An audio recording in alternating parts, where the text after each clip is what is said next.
Good morning, Andrew and John. How are we doing today? We're doing great. We appreciate you coming on today despite your busy schedule. Yeah, he's perfect. I like that. Yeah, it's football season, man. Pads were on yesterday for the Eagles. It was a big day. But, Adam, I want to start with a non-Eagles related topic because I can't help but have a wandering eye sometimes around the division and keeping an eye on turmoil potentially in Dallas. What's the latest with what's going on with all their contract disputes? Because it makes me feel happy that the Eagles just have things taken care of before camp even started. Look, at some point, you have to figure logically, common sense-wise, they're going to get the CD Lamb situation solved. Like, there's no way that can linger that long, right? I mean, it's not hard to do. The roadmap is there. We know what that contract roughly should be like. Shouldn't be that hard to do. So, to me, at some point this summer, whether that's this week, next month, whenever, they're going to get the deal done for CD Lamb. They just have to. And there's just too much at stake, and it's too easy to do. It's too easy. In a copycat league, how come Howie Roseman has not been copycatted? His strategies, his approach. Why is it not copied? Why is it not studied in a master's class about how to manage a cap and how to do these things? Well, they were out front on those wide receivers. They saw what was coming, and they were smart about it. Plus, they had the cooperation and willingness of the players who were willing to get their deals done and not wait. Now, in the case of CD Lamb, I think he was waiting and has been waiting the entire time for Justin Jefferson to do his particular contract. And so he wasn't going to do anything. But saying that, Justin Jefferson, if my memory serves me correctly, got done in the first week in June. The Cowboys should have had the deal done for CD that next day, that next week. No later than that. No reason for that. And they didn't. They've just been remarkably passive about all these deals. And they've been much more reactive than active. And, again, I think at some point, because it's simple enough, because we could do it during the course of this interview, I think that they could figure out a way to get the deal done for CD Lamb. But the deal for Dak Prescott, in my mind, that's an incredibly difficult deal to get done. And unless they get Dak's cooperation, that ship sailed.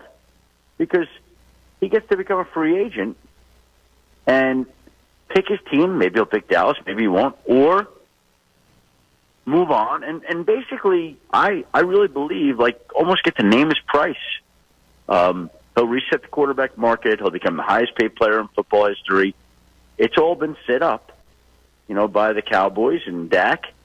And so last week, if you'll notice, when he was talking, he's like, I thought about what it's like.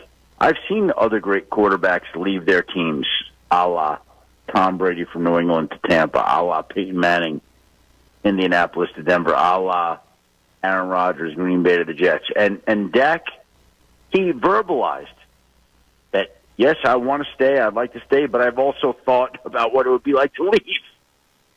So that, to me, is a train that's going down the tracks that can't be stopped. CD Lamb's easy. Dak is not. Schefter, last week, Vic Fangio spoke, first time since training camp started, and he was, pretty honest about the question marks defensively, and we celebrated, right? Like, we appreciated honesty from a coach in Philadelphia because Nick Sirianni's more, he celebrates his guys and maybe isn't as critical to the media. He will be in practice, but not to the media. And we got into a conversation about how society has changed, Schefter, and how maybe that tough love is it's not allowed anymore, right? I want to know what could be as close to the real story of what happened in Miami last year, because clearly once Vic Fangio left, took the job here in Philadelphia, players started speaking out about how it wasn't great with Vic Fangio in Miami last season. Well, you first of all, you have to know, who Vic is and the type of person I've known Vic for a long time, and he is exactly what you would think he is. He's an old school football coach, Pennsylvania guy, families in Pennsylvania, and he's not up on the current trends of society, and I don't really think he cares too much about that. So, he's going to do what's always worked for him in the National Football League. It's made him one of the top defensive coordinators in NFL history, in my mind. And some young guys, they might not like that. I also, again, the whole thing last year, in every way, to me, was unfortunate because he shouldn't have been in Miami. He should have been in Philadelphia all along. And he went down there, and that goes back to the Super Bowl and losing Jonathan Gannon and when things were said and revealed and done. And by the time Jonathan Gannon had accepted officially the Arizona Cardinals head coaching job, Vic had already taken the Dolphins job, which in a perfect world he wouldn't have left anyway. He would have just stayed. And I just don't think the whole thing went the way that anybody really would have wanted it to go. And so Vic is back where he should have been all along, doing what he should have been doing all along, with the team that he should have been with all along. And, it may not be for everybody. You may not like exactly how he does it, but it has been very effective over a very long period of time. If you're some 22-year-old rookie coming into the league, Cooper DeJean, Quinn Emmett, whoever it is, I mean, to me, you have to understand everything that he's accomplished, everything he's done, everything he's been through, and why he's been successful.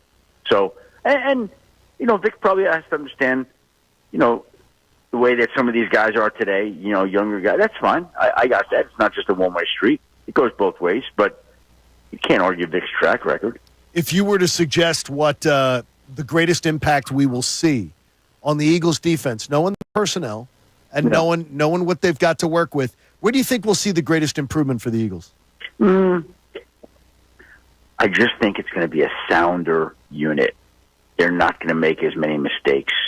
There won't be missed assignments, missed tackles. There won't be those types of mistakes that were more regular last year. Now, I don't know what personality this defense will take on yet.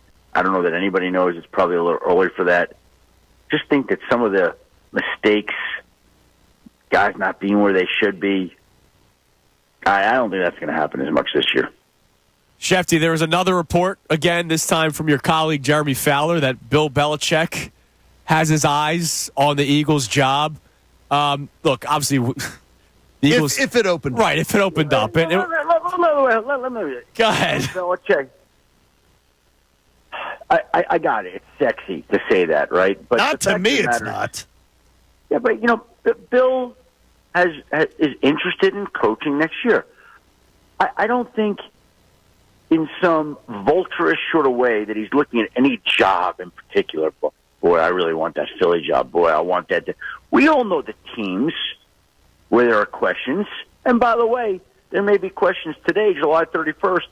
And as I've often seen in the National Football League, you have questions about a team, and all of a sudden that team jumps out to a fast start. There's no questions about that organization and the future of its coach. And then there are other teams that go into the season, you don't think there's a question, and all of a sudden they start losing games, or lose a player and they lose games, and all of a sudden there's questions about that coach. My point to you is this. We might think we have an idea of coaches on the hot seat today, but I guarantee you it's going to look a lot different in September and October and November. I guarantee you. And Bill Belichick, as somebody who respects the profession too much, is sitting back, and yes, do I think he'd like to be a coach again? I do. Do I think he's getting ready for that? Yes, he is. Do I think he's got his eyes circled in a predatory way on a team like? I do not believe that. What's a team that you've heard some interesting things about in training camp that maybe raised your eyebrows a little bit, and do any of them affect the Philadelphia Eagles? Well, we talked about Jaden Daniels being a key to Washington and them turning around that season. I still think that that's something that the Eagles have to be very leery of. Like, when you watched Hard Knocks, you saw that the Giants would have been willing and interested in trading up for Jaden Daniels to 2.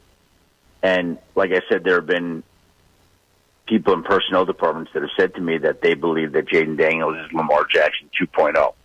Wow. Now, it doesn't mean they're right. We're going to find out. But again, if they are right, if he is that, if he is Lamar 2.0, how do you feel about having Lamar 2.0 in your division? Not really digging it. Yeah, no, I wouldn't really. Yeah. I wouldn't really want that, Shefty. All right, last thing before we go, you brought up Hard Knocks. I'm curious. If the Giants end up looking really bad because of Hard Knocks, right? The whole Saquon Barkley situation. Will teams be more hesitant? I don't know if they're clamoring to be on Hard Knocks to begin with. Don't they have to do it? I think, I don't know the exact rules, but does Hard Knocks continue if owners and GMs look maybe as bad as the Giants could look, depending on how the Saquon Barkley situation plays out here in Philly? Well, listen, I'm all for, I love access. I love seeing things behind the scenes. I love seeing how things are done. It's great. Bravo. I'm surprised that there is a team that would be willing to do that, because they have created certain storylines for the season. I mean, it was the GM who said, that the quarterback gets it done and he's going to be their guy for 10 years, or it's time to pivot. Those are his words, right? Right. So everybody knows, even though we think it, we say it. Another thing for the GM to actually say it. You have them talking about whether or not Saquon Barkley's worth it, and we can't have a $40 million quarterback handing off to a $12 million a year running back. And so, you have that issue. Like, Saquon's going to come out fired up for the first game against the New York Giants. He just is. So you have that. And, there are certain storylines that develop that just come out, and it's inevitable. And so they just created more. So that's something that's it. Do I think teams are going to want to do that in the future? I do not. I don't know why the Giants did that. But I don't know whether they were forced to, whether they volunteered to, whether it was a promotion with their 100-year anniversary.